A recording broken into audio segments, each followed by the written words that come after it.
Bueno, buenos días a todos. Muchas gracias por estar participando en este primer webinar de Zafras y Mercado de este año. Me presento, mi nombre es Martín Weiss, yo soy LATAM Key Account Manager para CMA. Bueno, si les parece bien, hoy vamos a estar hablando sobre lo que es el contexto internacional, ¿sí? Tanto Joaquín como Bruno, parte del grupo de analistas de mercado, van a estar hablando sobre lo que es el contexto internacional y las perspectivas productivas sudamericanas para lo que es soja y maíz, ¿sí? La idea justamente de este webinar es poderles hacer llegar información, hoy por hoy, cómo nuestro grupo de analistas ve lo que es el mercado, obviamente a nivel macro y también a nivel local. Obviamente nos vamos a estar focalizando también en todo lo referido a lo que es clima.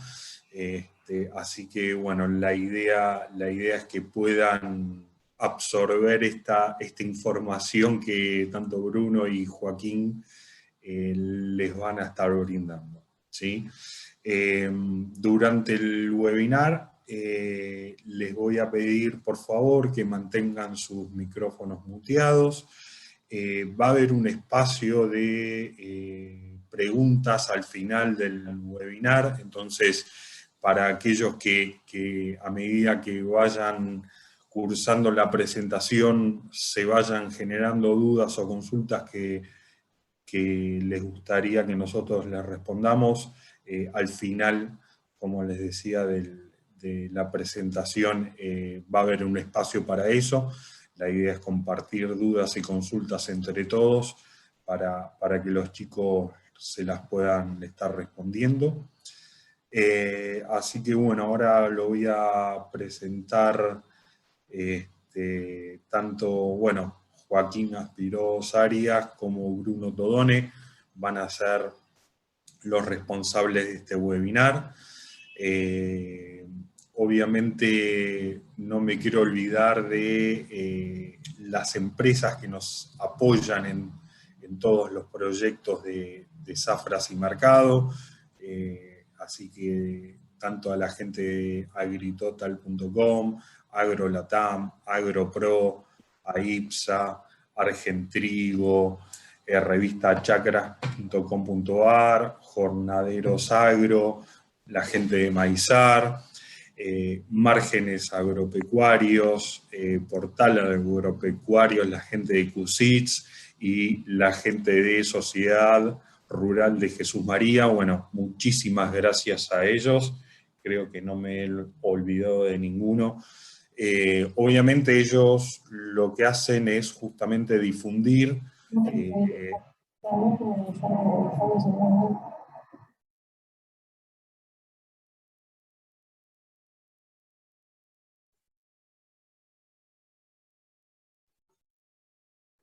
Muteado, Martín. Bueno, voy tomando la posta. Buenos días a todos. Muchas gracias, Martín, por la presentación. Gracias, como venía diciendo Martín, a todos los colaboradores. Y un poco vamos a empezar, ¿no?, con esta charla. Muchísimas gracias, vuelta, por estar acá. Un poco la hoja de ruta, ¿no?, los temas que vamos a ir tratando a lo largo de este tiempo. Vamos a empezar hablando un poco de economía para ubicarnos, ¿no?, situarnos en dónde estamos parados a la hora de hablar de comercio de granos. Luego vamos a hablar de maíz y de soja. En ambos dos vamos a empezar por un contexto internacional y bajarlo un poco al plano local. Y terminando hablando un poco de clima, en qué momento estamos, cuáles son las perspectivas de cara al futuro, muy importante, clave en estos momentos, para terminar, derivar un poco en las conclusiones de la charla, y ahí el espacio abierto que mencionaba Martín, a las consultas. Que no sé si va a decir, les pido que sean por escrito, así para ser más ordenados. Arrancamos entonces un poco de economía. No podemos hablar de comercio de granos sin saber en qué momento económico estamos parados, ¿no? Entonces, un poco la pregunta de dónde venimos, ¿no? ¿Dónde estamos parados? Y acá, muy importante decir, bueno, que venimos ya hace unos largos meses, ya un año, continuamos en una recuperación económica global de lo que fue la crisis COVID-19. Crisis COVID-19 que, ¿cuál fue el impacto capaz mayor que tuvo? Bueno, los bancos centrales, los principales bancos centrales de los países comenzaron a tomar una serie de políticas monetarias expansivas.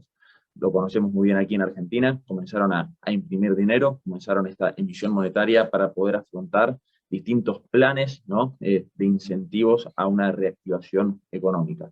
Estados Unidos tuvo un plan muy importante de emisión monetaria, de inyección monetaria en su economía, el plan más expansivo en su historia, y llevó a, bueno, las conclusiones que bien conocemos aquí en Argentina, a lo que lleva la emisión monetaria, elevados índices de inflación, tanto en Estados Unidos como en los principales países del mundo, y la consecuencia inmediata de esto, ¿no? Fue, ahora que ya estamos viendo cómo los países comienzan a subir sus tasas de interés para poder ir luchando contra estos índices de inflación. Entonces, un poco en el gráfico de arriba, el dólar index, este índice que mide la relación del dólar contra el resto de las monedas, vemos como a partir del 23 de marzo de 2020 empieza a perder fuertemente valor, justamente por esto, una pérdida del poder del dólar por la fuerte emisión monetaria. Pues no tenemos. Y en el gráfico de abajo observamos el índice Standard & Poor's 500, un poco refiriéndonos, ¿no?, al mercado de renta variable, el índice que muestra la variación de las principales 500 empresas de Estados Unidos, que cotizan en Estados Unidos. Entonces, vemos cómo empieza ese índice a mostrar máximos históricos, una muy fuerte tendencia alcista. Ahí vemos el soporte en la línea roja. ¿Y qué es lo que quiero mostrar aquí? Bueno, cómo esta enorme emisión monetaria, también acompañada por las políticas de tasas de interés cercanas a ceros, tenía que buscar esta enorme inyección de liquidez a nivel global, tenía que buscar un lugar donde posicionarse. ¿Y dónde posicionarse? Bueno, en el mercado de renta variable, y entre ellos los commodities, ahí es donde estamos yendo, unos commodities, soja, trigo, maíz, petróleo, energía, ¿no?, que se vieron fuertemente presionadas al alta, renta variable también, las distintas acciones, por una enorme liquidez y activos que tenían que buscar dónde posicionarse. Ya hacia el fin del gráfico, en la parte derecha, vemos cómo empieza un poco a mostrar cierta dificultad en mantener esa tendencia alcista por justamente lo que estamos viendo ahora en esta pantalla. Estamos ante un potencial cambio de la Reserva Federal de los Estados Unidos, que se espera en marzo, de que empiece a subir las tasas de interés. ¿Y cómo afecta esta que empieza a subir las tasas de interés? Bueno, un dólar que se empieza a fortalecer. ¿Y cuáles son las consecuencias directas de un dólar fortaleciéndose en términos internacionales? Bueno, tiene dos efectos bien marcados.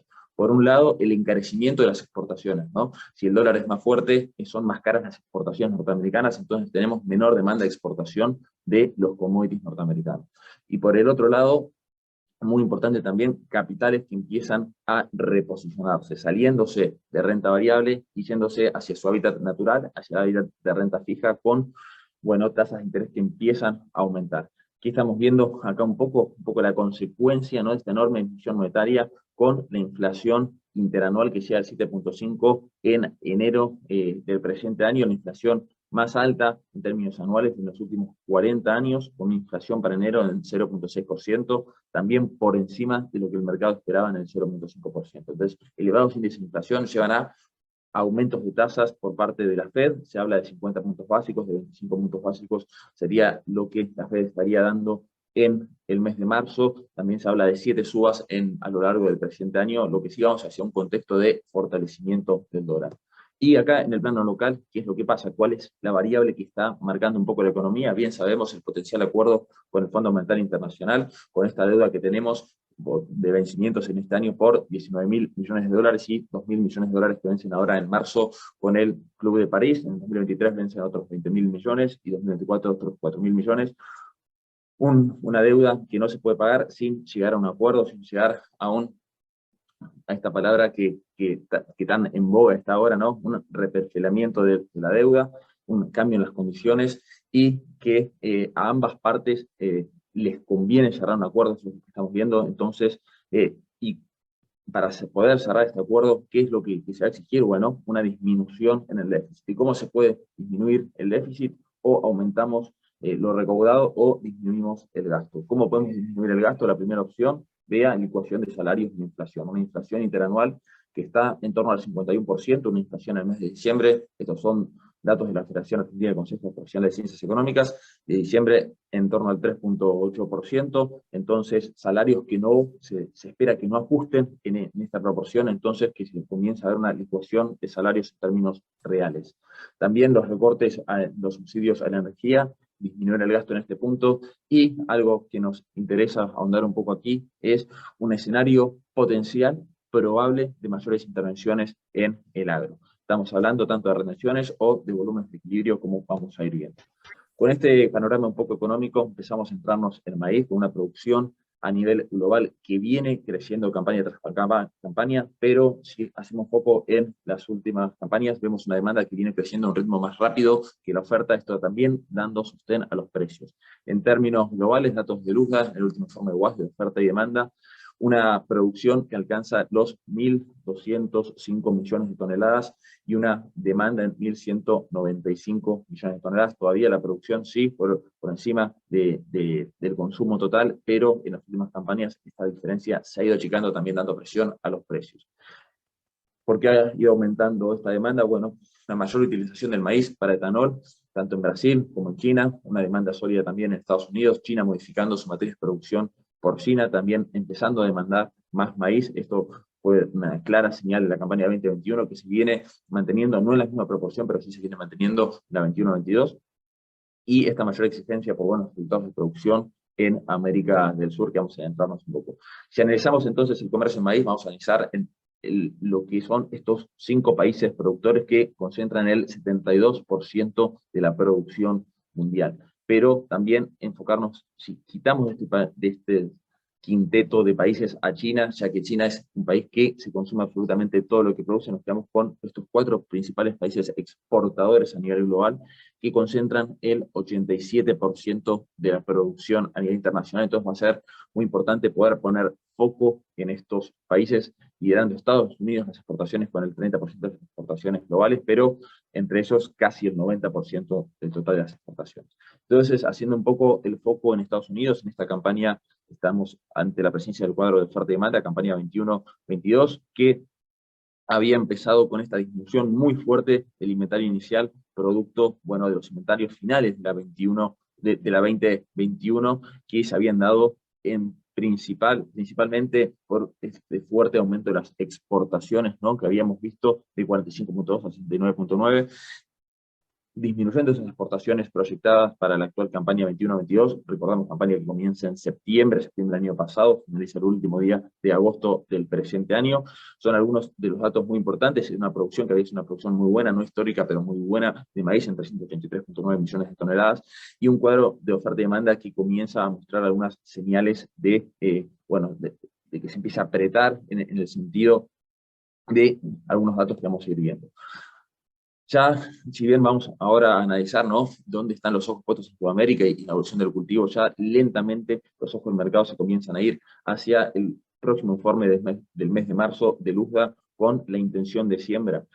Con estos nuevos altos valores de los fertilizantes, se proyecta potencialmente una modificación en el área, con maíz perdiendo un poco del área. Ahí tenemos los últimos datos de la campaña 21-22, con 37,8 millones de hectáreas para el maíz y 35,3 millones de hectáreas para la soja.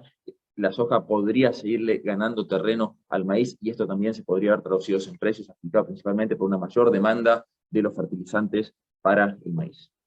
En el maíz también una muy fuerte demanda en términos de demanda interna de Estados Unidos por los altos precios de petróleo. Ahí vemos la evolución de los precios de petróleo en máximos históricos también, que sustentan esta fuerte estimación de 135 millones de toneladas de maíz para la producción de etanol, que representa el 35% de la producción de maíz destinada a la producción de etanol. Entonces, esta es una variable muy importante que también va un poco al compás de la evolución del precio del petróleo.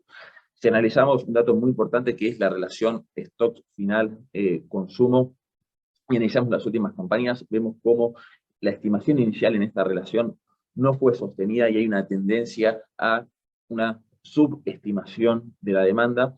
En esta temporada estamos viendo que por el momento nos mantenemos en esta estimación inicial, ¿no?, del mes de mayo, y que marcaba un 10% en el último informe de WASDE. Mantenemos esa estimación, pero lo que queremos marcar aquí es que si este valor, ¿no?, este índice stock final sobre consumo comenzara a bajar por una mayor demanda de exportación, por una mayor demanda interna, podríamos también tener una continuidad en los precios, en el sostén de precios desde este punto de vista.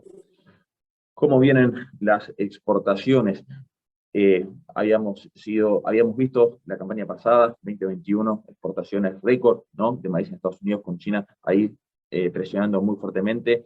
Este año, en la línea azul, en la línea celeste, vamos por un total comprometido de exportaciones por 46 millones de toneladas, lo que representa el 74% del saldo exportable ya comprometido para Estados Unidos. Es cierto, venimos en valores inferiores a las exportaciones de la campaña previa, pero ya tenemos un dato no menor, que es el 75% de saldo comprometido exportable, cuando aún quedan largos meses hasta finales de agosto, donde termina la campaña 21-22. Entonces también, si China comenzara a presionar sobre la demanda de exportación, podríamos ver también precios sostenidos en este punto. Y hablando de China, justamente vemos ahí en la línea azul la campaña anterior, 2021, como había llegado a 23 millones de toneladas, la campaña actual estamos en las 12 millones de toneladas, en ambos casos muy superiores a la media de los últimos 5 años. La campaña pasada fue una campaña disruptiva completamente en China, en maíz, en importaciones de maíz norteamericano, pero venimos a un muy buen ritmo también en la presente campaña y podría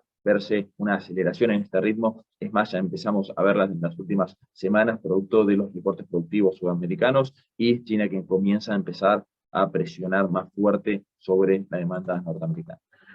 ¿Qué es lo que quiero marcar aquí con el cuadro de oferta y demanda China? China, que no es un país que ya le alcance para autoabastecerse. Si acá vemos en la línea un consumo que intercepta, ¿no?, a la producción local, y esta intercepción es sinónimo de que ya no es autosuficiente, y por consiguiente comienza un poco a presionar sobre las importaciones, un poco lo que veíamos recién de la campaña 2021, que se sostiene en la 21-22, tiene proyecciones de seguir sosteniendo una economía china que viene creciendo, que viene demandando más carne, por ende demandando más maíz, demandando más harina de soja, y proyección de que esto continúe y que China, capaz no en los mismos valores que la campaña previa, pero sí pasa a ser un actor muy importante en la importación de maíz.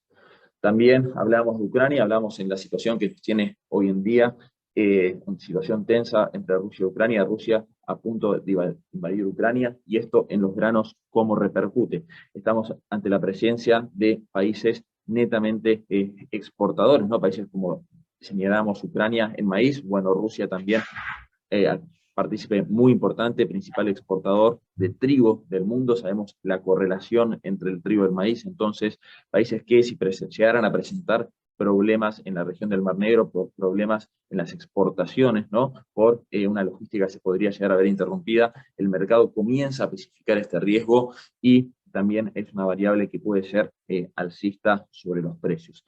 Entonces también es muy importante ir monitoreando la situación de conflicto entre estos países. Enfocándonos un poco en lo que decía el título de nuestra presentación, a analizar un poco el cuadro productivo sudamericano que tenemos por aquí, tanto en Argentina como en Brasil. En Argentina teniendo esta fuerte distinción, como bien muchos de ustedes sabrán, entre los meses tempranos con pérdidas ya irrecuperables y los meses tardíos con los ojos todavía puestos en el cielo y esta posibilidad de recuperarse. Vamos a estar viendo ahí, muy importante, la sección de clima, que es lo que nos depara el futuro. Pero viendo un poco el escenario productivo, vamos a decir que Brasil tiene estos 3 cultivos, ¿no? La safrinha, la más importante, que representa el 71% de la producción, ¿no? La safrinha, esta producción que se siembra posterior a la soja que se está sembrando en este momento. El cultivo del centro-sur, que representa el 19%, que ya se está cosechando, es el cultivo que le compite a la soja, por así decir, cultivo que ha sido muy afectado por las altas temperaturas. Y por último, el cultivo del norte, del nordeste, que representa el 10% de la producción. Si hacemos un poquito de números, teníamos en este cultivo del centro-sur una estimación de producción, de zafras y mercado muy respetada por la larga historia y la asertividad que ha tenido durante los años, estimación que hacemos internamente, con una estimación para el centro-sur de Brasil actualmente en 20.200.000 toneladas, por debajo de la estimación inicial en 25 millones y medio casi de toneladas, producto, como bien decíamos, de la ausencia de precipitaciones en el sur de Brasil que llevó a esta producción a esa fuerte corrección a la baja. Pero bien decíamos que la producción principal de Brasil es la safrinha, ¿no?, que representaba casi el 70% de la producción, con una estimación ahora en 83 millones de toneladas, 83.300.000. Y si vemos en la comparación con la estimación del mes pasado, vemos un incremento en esta estimación del 2%. Esto es producto de las lluvias que están ocurriendo en el centro de Brasil. Entonces, que si bien complican un poco la cosecha de soja, también ahí vamos a ver los efectos sobre la calidad, deteriorando la calidad del poroto de soja, sí mejoran las perspectivas de rindes para la producción de la safrinha, y vemos ese incremento ahí en el 2% de la safrinha respecto a la última estimación mensual.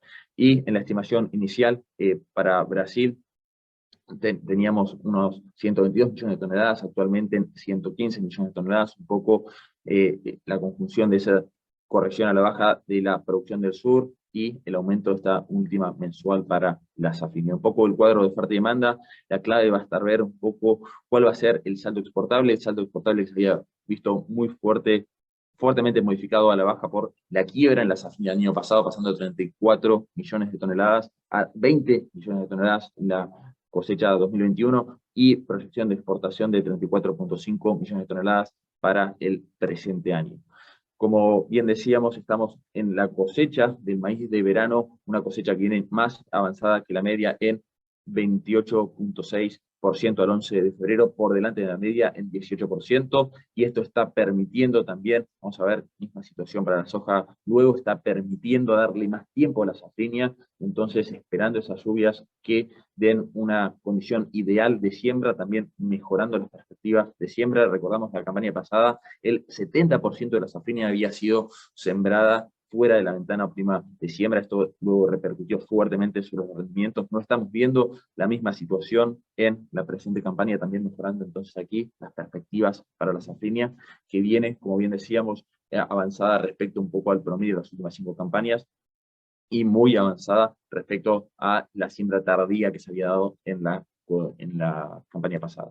Sigamos un poco ya centrándonos en Argentina, en los números de la bolsa de cereales. Vemos lo primero que me llama aquí la atención es esta gran caída en la línea verde, la condición buena a excelente, que actualmente está en un 28%. Esto fue producto de la ausencia de precipitaciones fuertes que tuvimos durante el mes de diciembre, primeros días de enero, la segunda quincena de enero, sí, con algunas precipitaciones mayores, y sobre todo por las altas temperaturas históricamente elevadas, que llevó a deteriorar fuertemente la condición del cultivo, que actualmente en un 28%, por delante del 23% de la campaña previa, pero ahí hay que poner atención, con una condición mala regular muy por encima de la campaña previa, ahí están los maíces tempranos, ¿no?, fuertemente impactados por esta ola de calor y por esta ausencia de precipitaciones que se había dado, con los ojos puestos en el cielo, como bien decíamos, en lo que queda de febrero, para ver si el maíz tardío tiene alguna posibilidad de recuperación.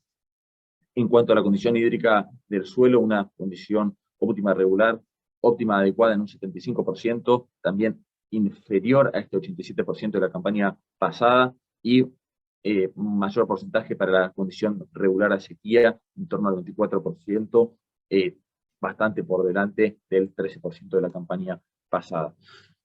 Siembra que finalizó después de la semana pasada, según la bolsa de cereales, habiéndose sembrado 7.300.000 hectáreas, un incremento del 7%, y una estimación de producción para la bolsa de cereales en 51 millones de toneladas, 50 millones de toneladas estamos estimando desde Zafras y Mercado. Un poco el escenario que nos deja el fin del ciclo de siembra actual en Argentina. Y el cuadro de oferta y demanda aquí en Argentina, va a ser muy importante ver qué es lo que pasa con las exportaciones. Ahora vamos a ver en la próxima filmina, va a haber que poner foco en este punto, el saldo exportable que va a quedar de la campaña 21-22, y como decíamos, una producción estimada en 50 millones de toneladas, pero bueno, claramente está estos números sujetos a variaciones con lo que termine pasando en el clima de aquí para adelante.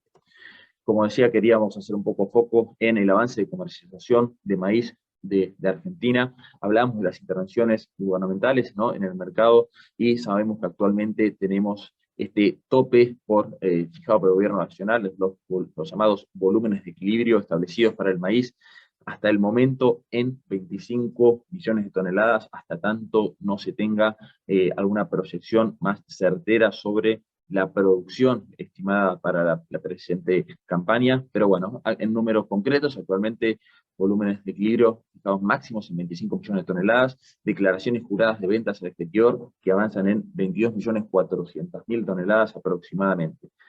Pero acá está lo que hay que hacer mención: un sector exportador que para la campaña 21-22 tiene un total comprado de 14.700.000 toneladas, entonces un sector exportador que todavía tendrá que salir al mercado para poder comprar estas 22.400.000 toneladas. Potencialmente se puede estar esperando, ¿no?, que este número de volumen de equilibrio sea incrementado, pero no hay certezas al respecto, pero sí que hay certeza al respecto en cuanto a que el sector exportador tendrá que salir a cubrir esta diferencia para tener el volumen.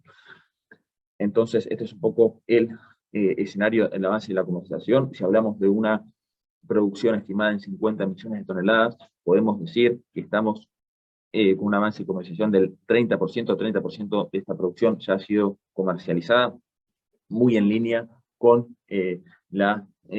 con los números de avances de la campaña previa, en torno a al 32%.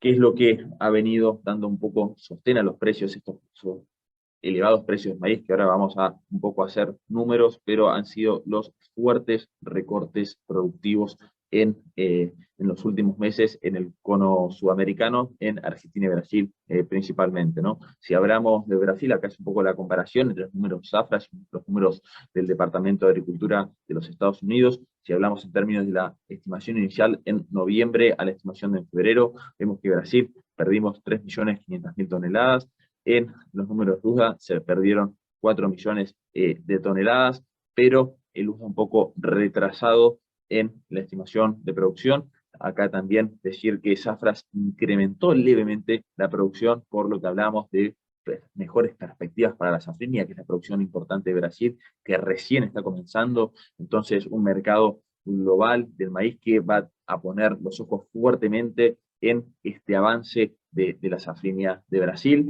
Y en los números de Argentina, un poco más llamativos, vemos que en el UASDE del mes de febrero vuelve a mantener la estimación de producción en 54 millones de toneladas, cuando, bien sabemos, bueno, las estimaciones locales son menores, tenemos la estimación de 50, pero mencionamos la estimación de la Bolsa de Cereales en 51, o la Bolsa de Comercio de Rosario en 48 millones de toneladas. Queda bastante lejos esta estimación de producción de USDA, que pasa a ser un poco demasiado optimista para el mercado. Con una disminución entonces de Zafra de 5 millones de toneladas y de USDA apenas de 500.000 toneladas.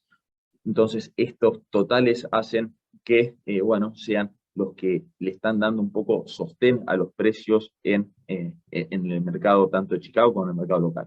Y hablando un poco de precios, vemos este gráfico que muestra la evolución histórica de los precios del maíz en Chicago, los máximos históricos alcanzados en el 2012, pero en el año pasado habíamos visto estos máximos por mayo del 2021, y esta fuerte caída que en pocos meses, desde mayo a septiembre, se había visto esta caída del 36%, ahora sí viendo esta tendencia fuertemente alcista. Bien sabemos que nadie sabe exactamente hasta dónde podrán llegar estos precios, pero sí empezar a notar que a fuertes subas le siguen fuertes bajas, entonces también ahí empieza un poco a aumentar el riesgo de que esta fuerte tendencia alcista que estamos viendo pueda ser sucedida por una fuerte corrección a la baja. Si hablamos en términos de la posición spot, posición marzo en el mercado de Chicago, estando en torno a los $255 la tonelada, vemos que estamos para la posición en los máximos históricos solamente por debajo de los máximos históricos de la campaña 2013, quedamos levemente inferior, entonces estamos en precios históricamente altos para el maíz. Si analizamos un poco aquí, ¿no?, pasando un poco al escenario local, vemos un maíz que llega a los 238,50 dólares la tonelada, un maíz temprano, maíz abril, en el mercado del MACBA ROFEX. Sí, viendo aquí en el mercado local, los precios históricamente elevados, muy también por delante de los precios de la campaña previa, aquí en la línea roja.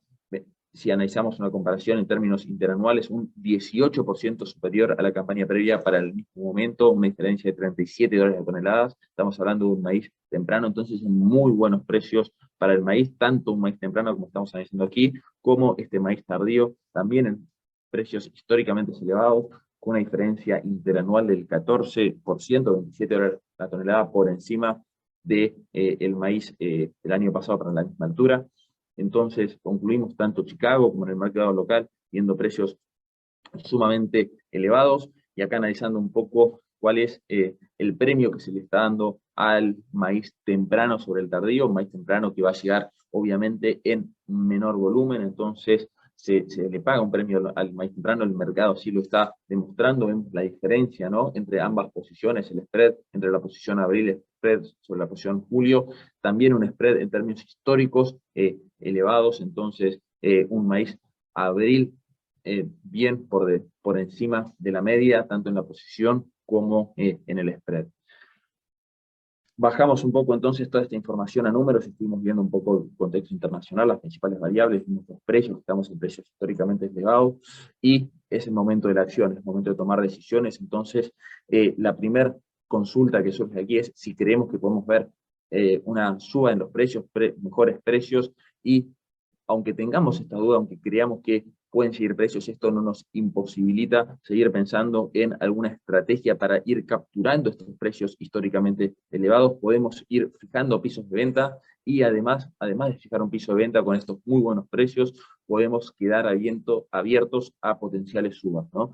Hay un poco lo que nos dicen nuestros clientes de consultoría muchas veces es que no sabemos cuáles son nuestros rindes, la zona está muy afectada en estos momentos, y es verdad, esto es una realidad que hay que ver muy bien, zona por zona, números de productor a productor, pero esto nos imposibilita que podamos empezar a hablar, ¿no?, de esta estrategia que son, bueno, les adelanto, las opciones que nos permiten llevar a cabo estrategias que no impliquen comprometer mercadería, ¿no? Entonces tenemos que ir pensando más allá de los forwards y viendo estrategias que nos posibiliten ir poniendo precios a nuestra mercadería, y si creemos que pueden quedar abiertos los precios a potenciales subas, quedar abiertos entonces a través, esto es una posibilidad que nos dan estas herramientas que son las opciones.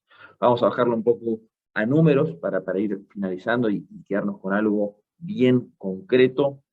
Si tenemos en el día de hoy un futuro maíz temprano a 238,50 dólares la tonelada, estamos viendo que, como decíamos, un incremento interanual del 18%, 37 dólares la tonelada de diferencia respecto al futuro abril, la campaña previa a la misma altura, y hoy tenemos para un precio de ejercicio un maíz a 232 dólares la tonelada, el mercado nos está ofreciendo una prima de 5,20. O sea, pagando una prima de 5,20 podemos capturar un precio de ejercicio de 232 dólares la tonelada. Entonces, si este precio de ejercicio de 232 dólares la tonelada le restamos la prima, nos da un precio que capturable, podemos decir hoy, de 226,80. Esto nos sigue dando, en una comparación interanual, un incremento del 5% respecto al año pasado, de 11,70 dólares la tonelada.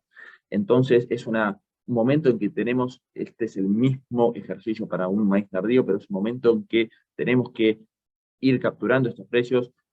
Podemos quedarnos abiertos a potenciales subas, pero tenemos que saber que estamos en precios históricamente elevados, precios que eran impensados meses atrás. Esto es un poco el análisis del maíz, y ahora lo dejo a mi compañero Bruno Todone para seguir con soja. Buenas tardes a todos, ¿se me escucha bien? Perfecto. Perfecto, listo. Bueno, agradecer a todos por estar presentes en este webinar de Soja Sin Mercado. Y bueno, vamos a comenzar viendo un poco de soja y vamos a finalizar dando un pantallazo de clima. Para arrancar con soja, Joaco, si me podés...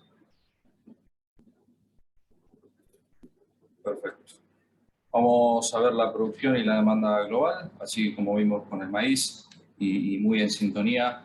La situación es muy similar. Vemos cómo el consumo va aumentando en relación a la producción y cada vez el mercado, ¿no? Es más exigente sobre las producciones a nivel global, por una demanda que va creciendo a un ritmo más rápido que la oferta, por bueno, una mayor exigencia, ¿no? Como decíamos, de las producciones sudamericanas. Lo vamos a ver más adelante, pero Brasil quitándole el primer puesto a los Estados Unidos, por lo tanto ya Estados Unidos no es un jugador solitario en lo que respecta a la soja, y cada vez Sudamérica comienza a pisar más fuerte en lo que es el mercado de la oleaginosa. La matriz cárnica de China también recomponiéndose de lo afectada que se vio, ¿no? por la caída en su rebaño porcino. Y bueno, como vamos viendo, la importancia de los derivados de la soja, ¿no? Tanto la harina de soja para alimentación animal como el aceite de soja para la producción de biodiesel, ¿no? Acá los principales productores, como dijimos anteriormente, Brasil quitándole el primer puesto a los Estados Unidos. Estos países reúnen el 82%, tanto Brasil, Estados Unidos como Argentina.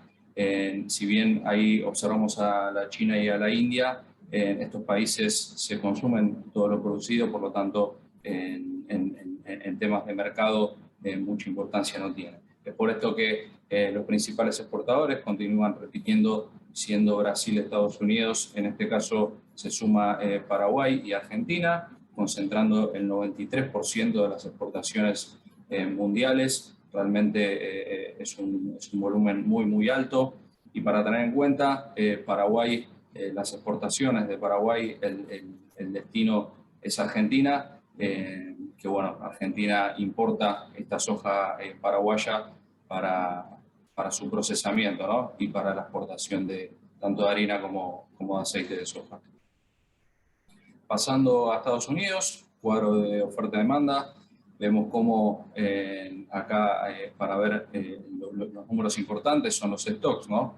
Vemos cómo en el 19-20 los stocks iniciales estaban en 24 millones de toneladas, en la campaña 2021 pasaron a 14 millones de toneladas, y hoy se estima que los stocks norteamericanos finalicen en 8 millones de toneladas, ¿no? Esto, sin ningún lugar a dudas, es por la presión del gigante asiático de China sobre la soja norteamericana, que podemos ver en el renglón de exportaciones cómo fue aumentando, y bueno, esta recomposición un poco del stock es por la disminución. La relación stocks finales y consumo en los Estados Unidos, también viendo un crecimiento a partir de septiembre, luego cediendo un poco en el comienzo, bueno, de este año, pero sin duda esta relación es muy importante porque nos denota cuál es la cantidad de stocks finales que tiene los Estados Unidos en cuanto respecta a su consumo, ¿no? Estamos alrededor de 7% de estos stocks finales en relación al consumo. En cuanto a las exportaciones que vemos la campaña 2021 fueron realmente muy fuertes, la mayoría con destino a China. En cuanto a la campaña 21-22, viene a un ritmo más alto del promedio de las últimas 5 campañas, con una proyección de exportaciones en 55,8 millones de toneladas y exportaciones ya comprometidas por 46,8. Esto quiere decir que el 83% del saldo exportable ya está comprometido. Y sin ningún lugar a dudas, el ritmo de China, que justamente lo estamos viendo en este gráfico, comienza a mostrar un fuerte crecimiento sobre la oleaginosa norteamericana. Vemos también cómo va de la mano con las exportaciones estadounidenses y cómo depende, ¿no? La soja norteamericana de China, siendo la campaña 2021 en gran cantidad, en gran volumen, la soja norteamericana como destino China, y en la campaña 21-22 creciendo mes a mes. Cuadro de oferta y demanda china. Esto va a tener en cuenta los números más importantes, por supuesto, las importaciones, como vienen manteniendo cercanas a las 100 millones de toneladas. Pero bueno, para tener en cuenta el valor de las importaciones, la mayoría de este volumen que se importa va a la molienda. China no importa harina de soja ni aceite de soja, o se importa, es un volumen muy chico. Lo que hace es importar el grano y, bueno, mediante sus fábricas realizar el procesamiento correspondiente. Como vemos ahí, por ejemplo, en la campaña 21-22 se espera 97 millones de toneladas y la molienda será de 94 millones de toneladas.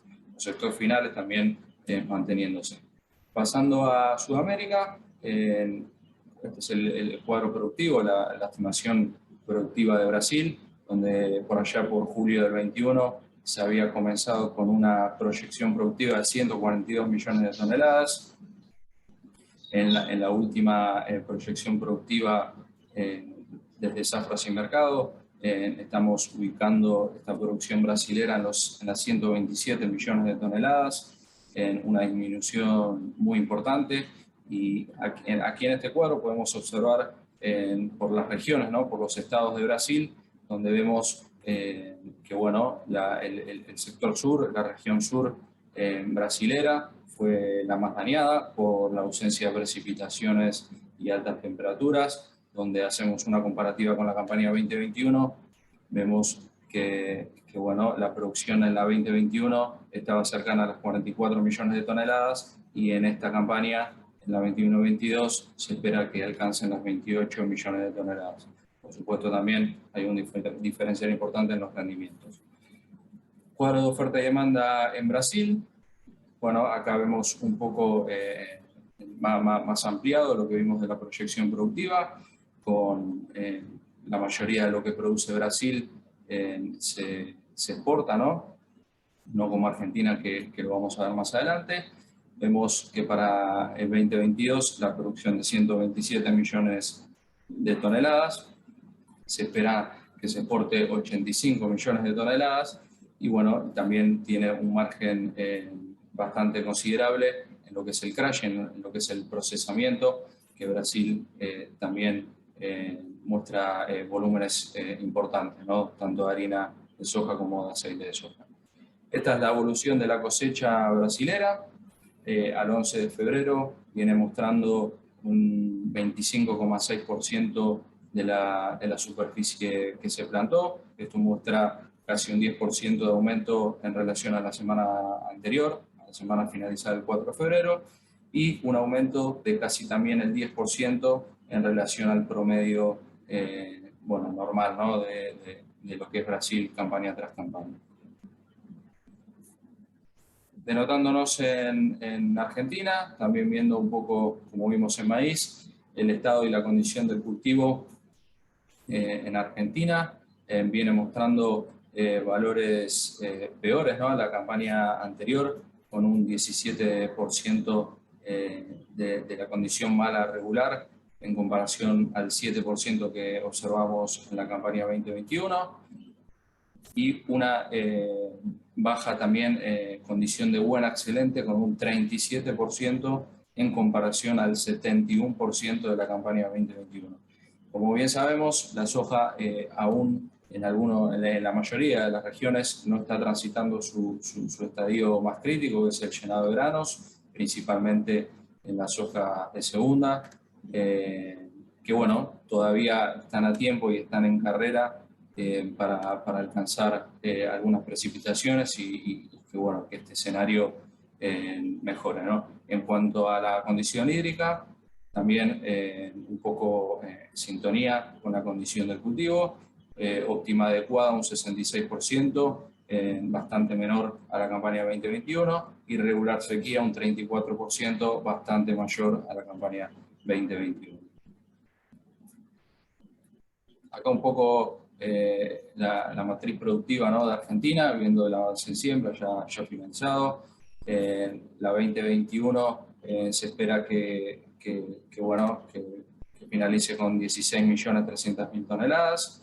La campaña 2021 fue de 16.900.000 toneladas, hubo un retroceso de 4% en el área sembrada, ¿no?, de la oleaginosa. Y bueno, ahí vemos por zonas, ¿no?, la importancia de cada región. Me quiero detener en el cuadro que ahí observamos del impacto en campañas doble línea. Como bien sabemos, el año pasado la campaña 2021 fue línea, y en este momento estamos transitando para la campaña 21-22 una nueva línea, que bueno, vamos observando cómo fue disminuyendo, ¿no? Vemos de 2008-2009, comenzó en 17 millones de hectáreas, en la 2009 aumentó esa área sembrada y los rindes fueron significativamente menores, dando como resultado una producción de 15 millones de toneladas menos a la de la campaña anterior, ¿no? En 2011-2012 vemos el mismo comportamiento, el área siendo la misma y modificando solamente los rindes, disminuyendo en casi 10 millones de toneladas en esa segunda campaña en línea. 2017-2018, panorama similar, aquí sí disminuyendo el área sembrada, pero también disminuyendo fuertemente los rindes. Y bueno, esto dio como resultado una disminución muy fuerte de la producción entre 2017 y 2018. Lo que planteamos desde Zafras es, bueno, la 2021 hubo un área de 16,9 millones de hectáreas, 17 millones de hectáreas, con un rinde de 2.757 quintales por hectárea, y fue una producción de 44 millones de toneladas, ¿no? Bueno, en la 2022, teniendo 16,3 millones de toneladas, aún no conociendo un rinde, ¿cuál es el valor final productivo que vamos a tener, ¿no? Bueno, al menos 44 millones de toneladas no vamos a tener. La proyección desde la bolsa de cereales es de 43,5 millones de toneladas. Desde Zafras nosotros somos un poco menos optimistas, y nuestra proyección es de 40 millones de toneladas. Pero bueno, hay que hacer un seguimiento y un monitoreo constante del clima, ¿no?, para esto. Pasando al cuadro de oferta y demanda en Argentina, también observar cómo la producción se mantiene medianamente en valores, disminuyendo en escaso volumen, aumentando también en escaso volumen, pero lo más importante es cómo de la producción argentina un volumen muy chico se exporta, y la mayoría de la producción de nuestro país va para el procesamiento, ¿no? Va para la producción tanto de harina como de aceite de soja, para luego exportar estos subproductos. Las conclusiones productivas, poco también como vimos en maíz, viendo las proyecciones de Zafras y de Luzda. En Brasil, nosotros vemos una proyección productiva de 127 millones de toneladas, que Luzda en su último WASDE mantuvo en 134 millones de toneladas. Si bien viene disminuyendo su número, lo hace más lentamente. Tenemos una diferencia de 7 millones de toneladas y media, ¿no? Y esto, sin ningún lugar a dudas, el mercado lo viene mostrando en semana tras semana, ¿no? En Argentina vemos como también el Luzda había arrancado en 49 millones de toneladas, de Zafras habíamos comenzado en los 45 por esta disminución en el área que se había observado desde el principio de campaña. Nosotros, bueno, ahí la diferencia es un poco menor, ¿no? Y bueno, Paraguay, que la soja paraguaya, sin presencia de precipitaciones y siendo la peor campaña en años, vemos cómo disminuyó su producción. Había comenzado en 10 millones de toneladas y hoy se estima que la producción paraguaya sea de 4 millones de toneladas. Realmente la soja paraguaya tendía a fuego y disminuyendo más del 50% su producción. Y el Luzda mostrando valores menores, pero sigue con 6 millones de toneladas aproximadamente. Yendo un poco a los precios, bueno, es el histórico del spot del precio de la soja en Chicago. Vemos cómo se está acercando a los $600, que fueron los valores más altos de la oleaginosa a lo largo de la historia. Y bueno, esto, como bien decíamos anteriormente, un poco es el mix de los escasos stocks norteamericanos, junto con quiebres productivos en Brasil, y bueno, también disminución productiva en Argentina, ¿no? Pasando al mercado local, al mercado MATBA, estamos viendo valores históricamente altos. Ya el año 2021 había finalizado en valores históricamente altos, y bueno, llegó el año 2022 para romper este precio histórico que se veía en el 2021, y bueno, hoy alcanzando para el contrato mayo un valor de $412 la tonelada.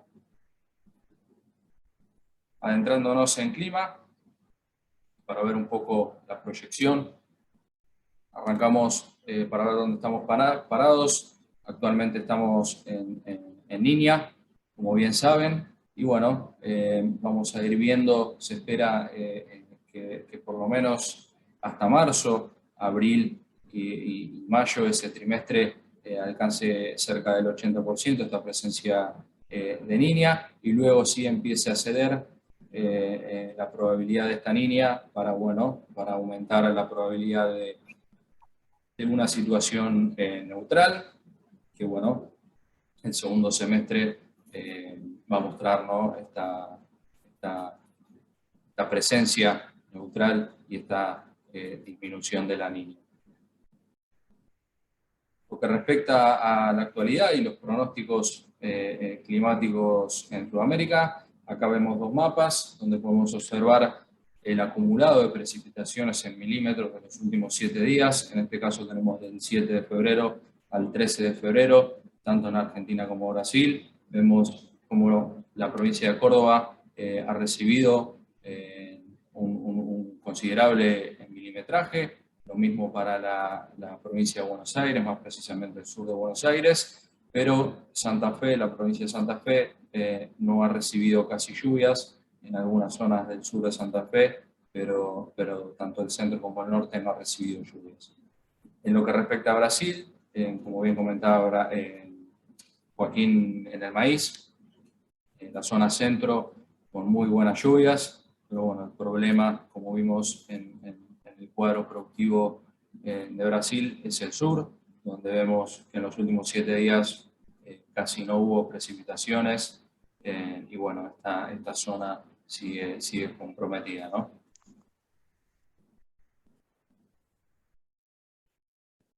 Vamos a la siguiente filmina. Estos mapas son pronósticos climáticos, pronósticos de precipitaciones también en milímetros, de acá a 7 días y de acá a 14 días, de 1 a 7, de 8 a 14, del 14 de febrero al 20 de febrero. Vemos como también en una región del sur de Córdoba, una región del oeste, del noroeste de la provincia de Buenos Aires, va a haber algunas precipitaciones. Santa Fe continúa sin precipitaciones, y ya para el 21 de febrero al 27 de febrero va a haber mayor presencia de precipitaciones con buen milimetraje. Continúa siendo la zona centro de Buenos Aires, noroeste de Buenos Aires y sur de Córdoba las más beneficiadas, pero bueno, vemos ahí en el centro de Santa Fe una presencia de precipitaciones que pueden alcanzar los 40 milímetros aproximadamente. En lo que respecta a Brasil, continúa siendo la zona centro gran foco de precipitaciones para el 14 y el 20 de febrero. La zona sur para esta semana, del 14 al 20 de febrero, continúa mostrando ausencia de precipitaciones. En cambio, para la semana del 21 de febrero al 27 de febrero, los mapas comienzan a mostrar precipitaciones en el sur de Brasil, y bueno, el centro de Brasil continúa también con muy buena presencia de lluvias. Para finalizar esta probabilidad de precipitación trimestral en Sudamérica, Esto nos muestra cuál es la probabilidad en relación a las precipitaciones normales en este trimestre que es febrero, marzo, abril, que un poco nos va a dar indicaciones de cómo viene el panorama para estos 3 meses, que principalmente tanto febrero como marzo son los meses críticos para la soja aquí en Argentina. Y bueno, nos muestra una probabilidad, como bien veíamos, menor a la normal de precipitaciones en lo que respecta un poco a Santa Fe y al norte de Córdoba, de más del 70%, aproximadamente del 60%, lo que respecta a Buenos Aires, menor, pero no tan con un porcentaje mucho más bajo. Y bueno, esto también a tener en cuenta, si bien es un indicativo, tenemos que seguirlo día a día, semana tras semana, estos pronósticos bueno, ¿no? Para ver cómo se va a ir desarrollando la producción y para tomar decisiones productivas, ¿no? Para finalizar, las conclusiones principales: cosechas de América del Sur, los próximos 30 días son claves para los cultivos.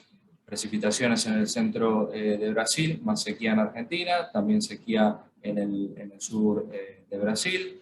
Clima actualmente Niña, disminuyendo su presencia y bueno, camino a la neutralidad luego de abril, puede ser en mayo y para el segundo semestre. Incertidumbre en el mercado de los commodities y en todos los mercados por el COVID-19, que parece que va disminuyendo, pero bueno, como bien sabemos, puede impactar fuertemente. Poco continúa siendo la recomposición de la economía y el comercio global. Las monedas, si se va a producir una recuperación del dólar, las subas de tasas de la Fed, como bien comentó Joaquín al principio de la charla. Poco en la intención de siembra en los Estados Unidos, que va a ser el 31 de marzo, si va a aumentar su área productiva y de siembra de soja, si va a disminuir la de maíz, cómo va a repercutir, ¿no?, el mercado de los fertilizantes en este tema. En el plano local, como bien comentaba Joaquín, momento de tomar decisiones, ¿no? Tenemos mercado futuro, pero también tenemos mercado opciones con herramientas que nos pueden ayudar fuertemente a nuestra matriz productiva, ¿no?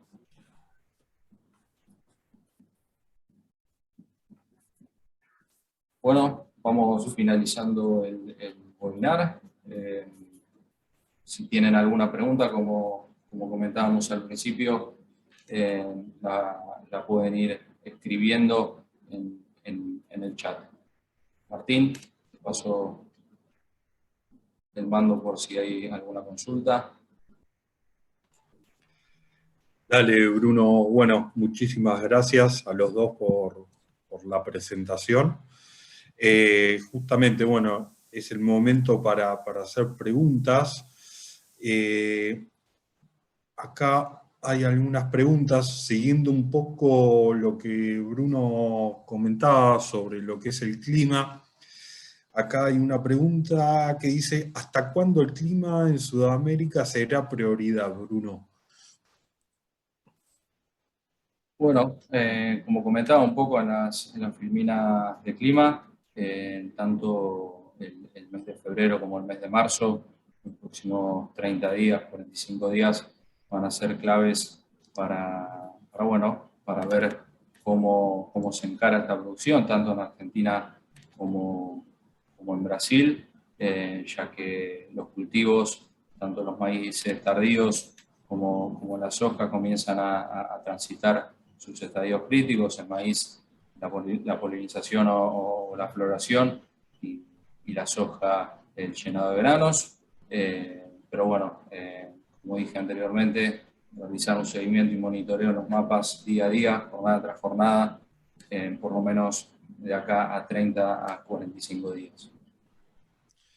Bueno, bárbaro, muchas gracias. Acá tengo otra pregunta más referida al clima. Dice: ¿cómo impacta la Niña en Sudamérica? Bueno, La Niña impacta, como estamos viendo, muestra ausencia de precipitaciones en lo que es el hemisferio sur, en lo que es Sudamérica, ya que, bueno, lo que es el ENSO, ¿no? Es un fenómeno que se llama el Niño Oscilación Sur, donde tenemos tanto la Niña como el Niño. En este caso, la Niña para Sudamérica muestra sequía, para el hemisferio norte, para Norteamérica, Europa, muestra mayores precipitaciones. Y esto se produce porque las temperaturas del Pacífico ecuatorial central disminuyen, y bueno, se produce este fenómeno donde las precipitaciones cuestan llegar en la zona de Sudamérica, pero que pueden contrastarse con fenómenos también de temperaturas en las aguas del Atlántico Sur, que pueden llegar a traer precipitaciones. En este caso, estamos viendo una fuerte presencia de Niña, que bueno, se observa, ¿no?, en los recortes productivos que venimos teniendo tanto en Brasil como en Argentina. Bárbaro, Bruno, gracias. Acá también consultan, dice, Argentina con menos maíz ha intervenido. Si Estados Unidos baja la intención de maíz, ¿cómo lo ven ustedes en el futuro? Gracias, Martín. Buena pregunta. Ahí se tocan dos puntas, ¿no? Por un lado, la intención de siembra de Estados Unidos, ahí claramente bajando intención de siembra potencialmente para el maíz, sería el primer factor, vamos a decir, en términos internacionales alcistas para el maíz. Pero bien decís, con Argentina con un mercado intervenido. ¿Cuáles son las consecuencias de un mercado intervenido?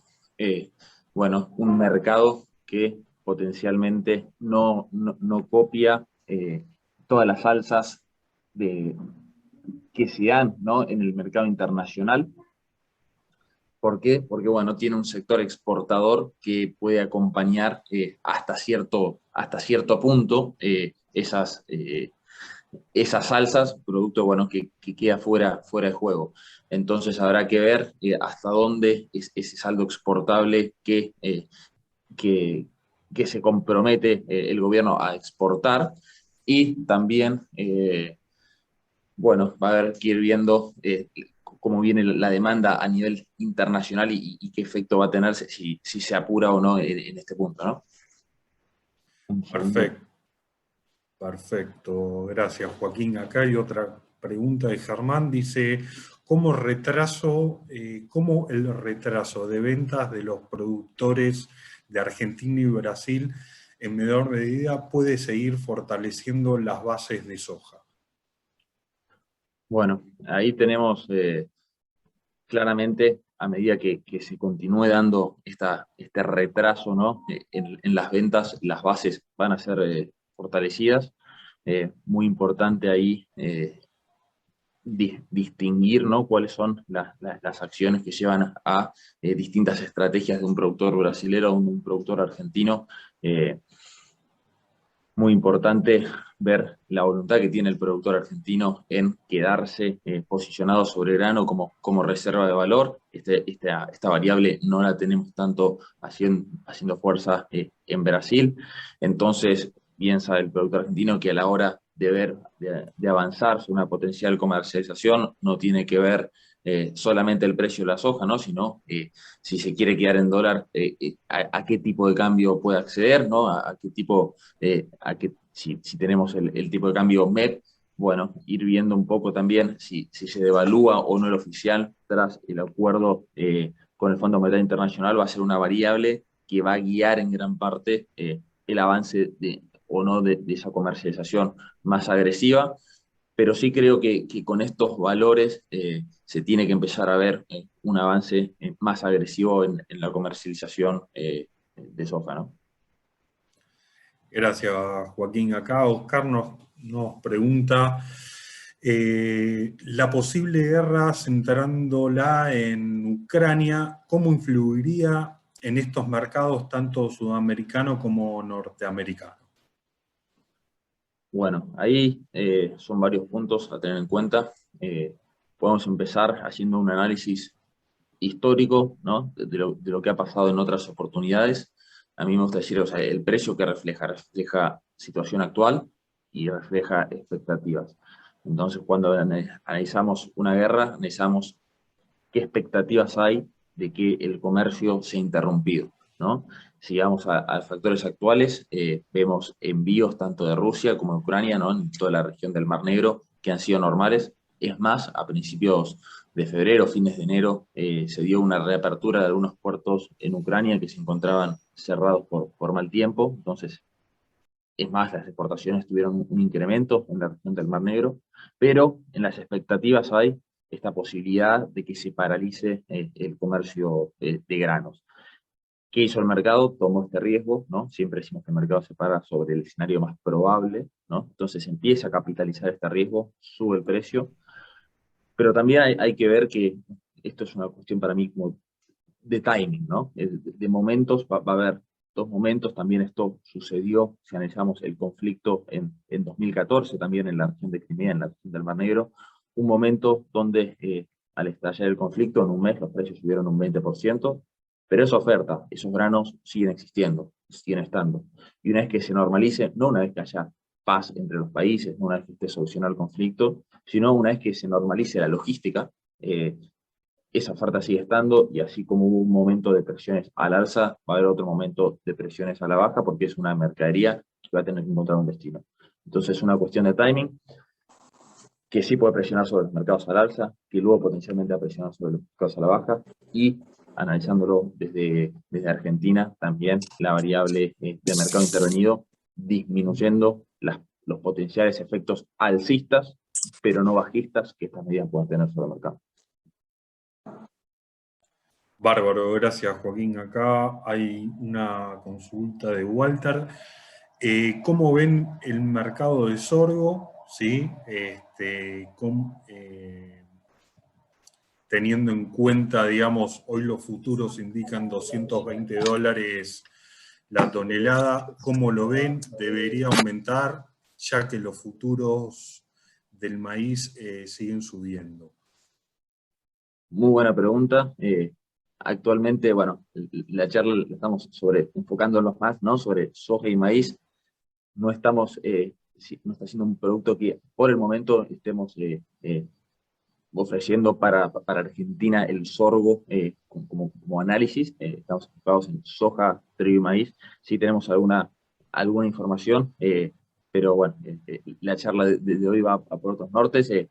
Sí, nos podemos poner en contacto después de acá y dar la información que necesiten, pero es un análisis que escapa a la charla de hoy. Perfecto, coincido. Gracias, Joaquín.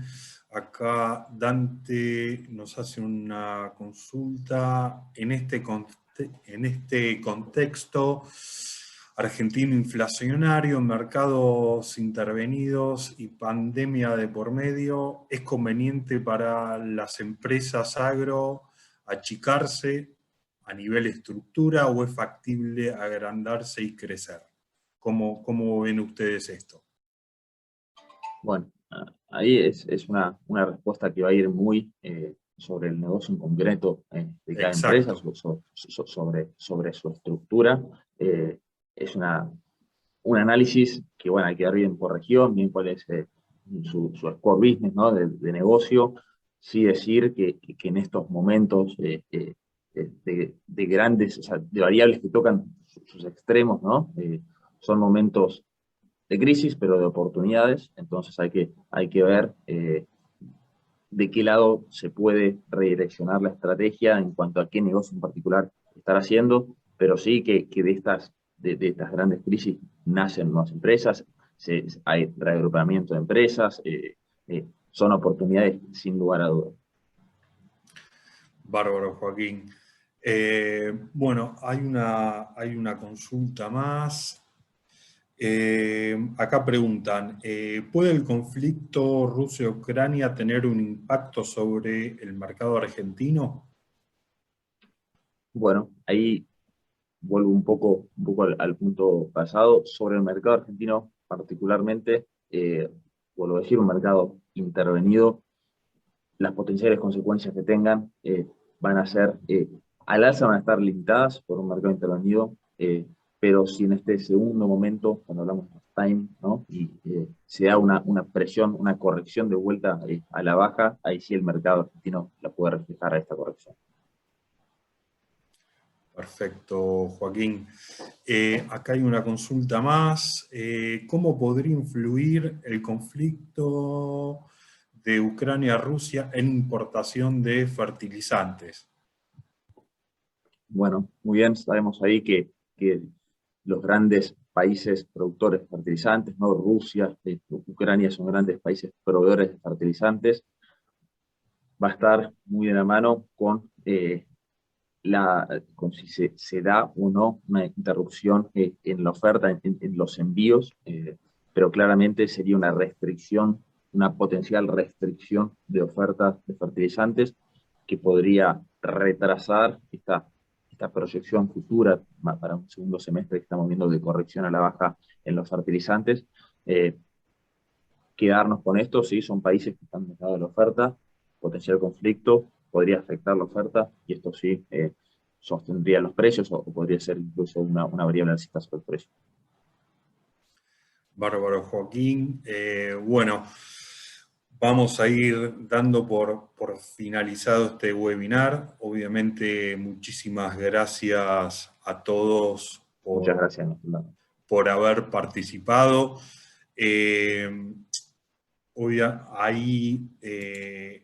Acá van a poder hacer cualquier tipo de consulta, ¿sí?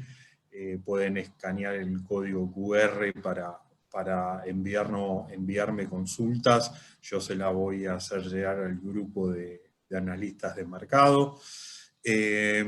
Comentarles nuevamente, bueno, agradecerles por la participación, Bruno, Joaquín, muchas gracias. Y bueno, nos estaremos encontrando en un próximo evento de Zafras y Mercado. Si necesitan o quieren tener un poquito más de información sobre nuestros servicios, obviamente también me pueden contactar.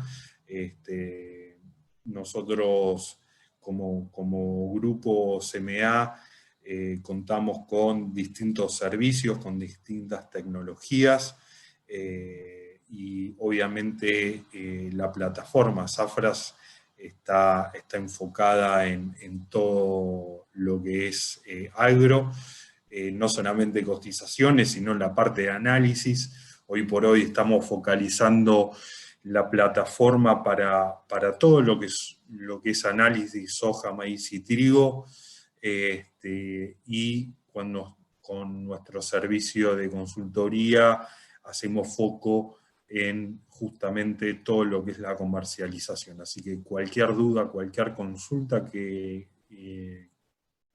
tengan, se ponen en contacto conmigo y los vamos a estar atendiendo con mucho gusto. Muchísimas gracias a todos, Bruno, Joaquín, y bueno, obviamente nuevamente agradecerles a todos los auspiciantes que nos ayudan a dar a conocer nuestros webinars. Muchas gracias y que tengan muy buenos días. Muchas gracias. Gracias a todos.